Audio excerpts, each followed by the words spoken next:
Marie-Josée Pérec qui a appuyé sur l'accélérateur. Dominique Strauss-Kahn entre les mains de la police à New York. L'abolition de la peine de mort en France.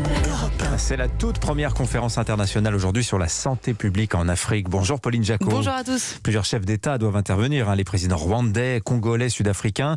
Elle sera largement consacrée au Covid et à la vaccination. Le candidat, en effet, le continent le plus faible taux de vaccination de la planète. Et en 2014, Pauline, c'est là qu'on remonte le temps, c'est un autre virus qui semait la panique en Afrique de l'Ouest, la fameuse épidémie d'Ebola. À Conakry, les habitants portent des masques. Le virus est désormais entré dans les villes, dans la capitale de la Guinée. Ebola n'est plus une maladie de brousse. Nous sommes en mars 2014. Le pays annonce l'épidémie. Mais déjà, le Libéria, la Sierra Leone sont touchés. Le Nigeria, la RDC.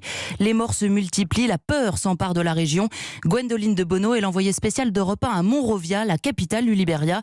Elle raconte depuis un centre de traitement Ebola. On n'a pas assez de lits, pas assez de temps, confie le volontaire. Une ambulance fonce à toute vitesse, tout le monde s'écarte et s'asperge de chlore.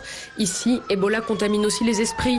China le sait bien. Lorsque le virus emporte son mari, une quarantaine lui est imposée. Et peu importe qu'elle soit sur le point d'accoucher. Tout le monde avait peur de moi, personne ne m'acceptait. J'ai pu accoucher dans une maison voisine, mais pas à la clinique. Les images des soignants en tenue blanche de cosmonautes font le tour du monde. Les médias égrènent les symptômes. Fièvre, vomissements, diarrhée, hémorragie. La maladie se transmet par le sang, la sueur, la salive. Selon l'OMS, l'épidémie serait partie du sud de la Guinée en décembre 2013. Alors Pauline, l'OMS déclare Ebola urgence de santé publique internationale. L'Organisation mondiale de la santé, critiquée depuis le début de l'épidémie, prend la parole en août 2014. Ebola a déjà tué plus de 1000 personnes en Afrique de l'Ouest. Ebola, c'est quelque chose qu'on connaît. On sait exactement ce qu'il faut faire. Et il faut vraiment que la communauté internationale aussi apporte une contribution à ce qu'on ait assez des moyens pour appliquer ces mesures. 2400 morts un mois plus tard, un vent de panique sanitaire souffle sur les États-Unis, sur l'Europe.